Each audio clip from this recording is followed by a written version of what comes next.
Hi everybody, it's Kathy here from Kathy Loves to Scrap, and today I'm doing the Animal April YouTube hop with the paper crafting YouTubers. Rachel Tallman has set this challenge and we need to do a layout with our animals. I've chosen to do one using our family cat, Clover, who likes to hide in bags. No matter where we put him, she goes into the bag thinking that it's hers. So I've chosen my two different cardstocks. They're going to be used for the mounting and my framing. I have these cute dies here of cats in different positions and styles that I'm going to use. And out of this little dictionary pad that I have, I've chosen three words: peekaboo, enclose, and idle. And I'm using a range of papers that are all cat focused. These ones here are beautiful with the cat paws on them.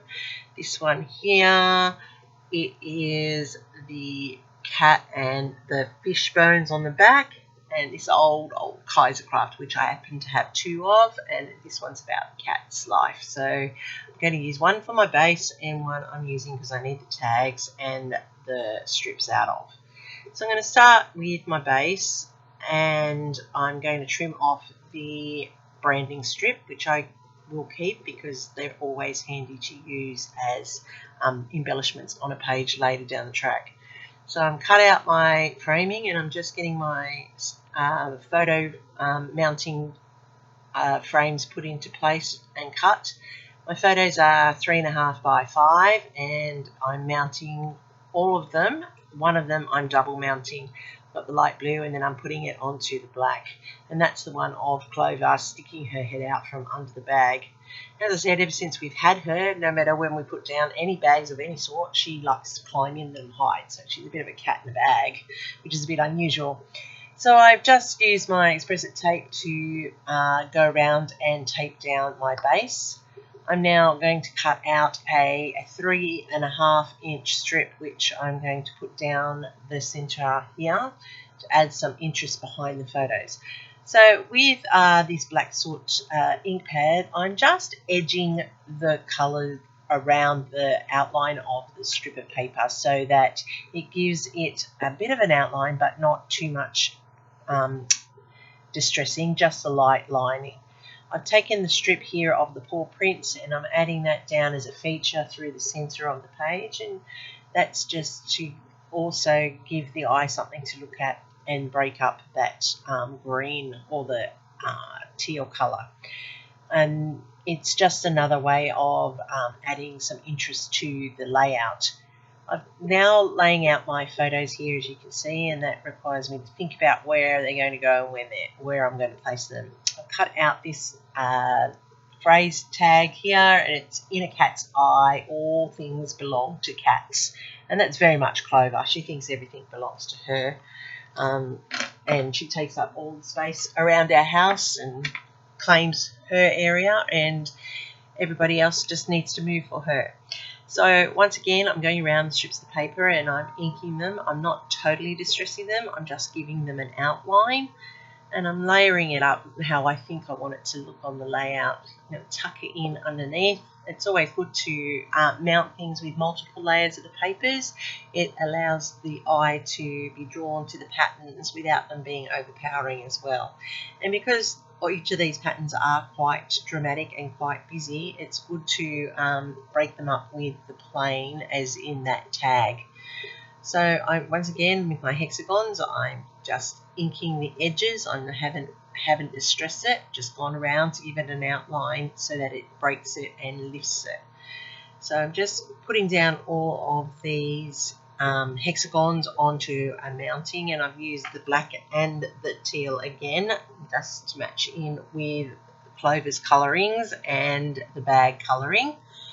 And I'm just going to mount them all so that they stand off that background of the cat heads that's on the paper. I double and triple mounted so that it adds interest and ties into where I have got the quote tag. And you can see that the layout is now starting to come together.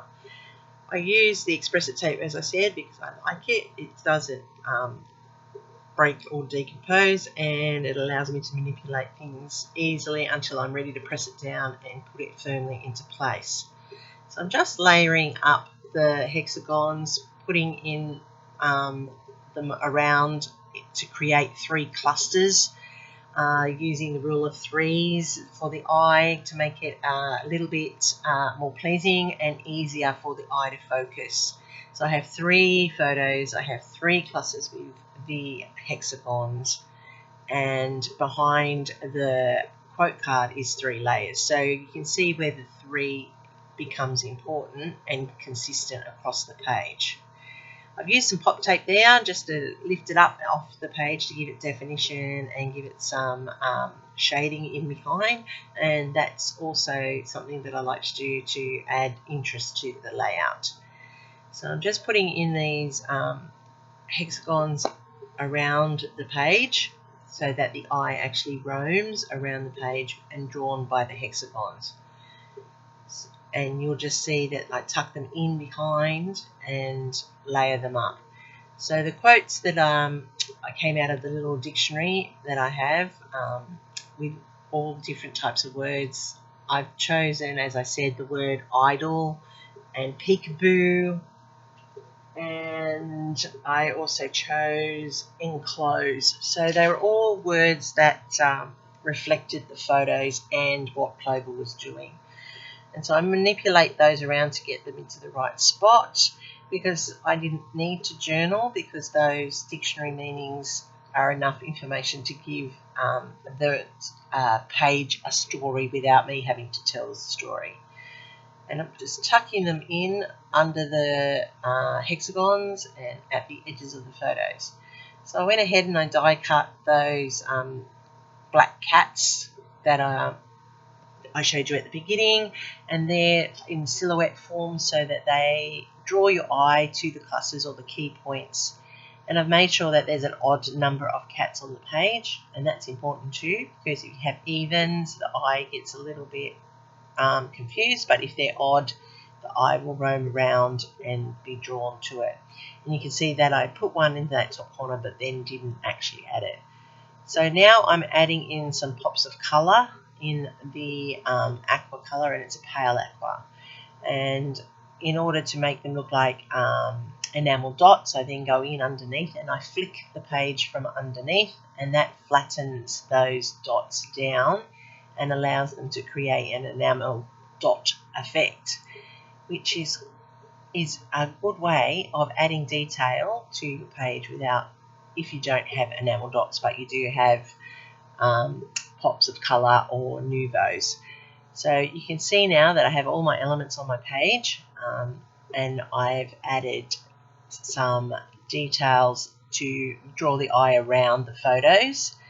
And what could have been a boring little collection of photos now becomes something of interest to look at.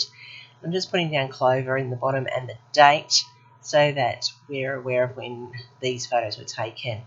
And that, as you can see, I have one cluster up here in the corner, and you can see where the nouveau drops look like enamels, and there's another cluster built up there, and it drags down to the bottom cluster. And by having the 3, it forms a triangle, causes my eye to follow it around. It also follows the fact that there's 3 photos, and you will follow that with your eyes. So in the description, I'm going to have all of the people who are playing along with this hop. So there's lots of great videos happening in this round. So make sure you go and leave some love. If there's something here that inspired you, please leave me a like or a comment. I get back to everybody.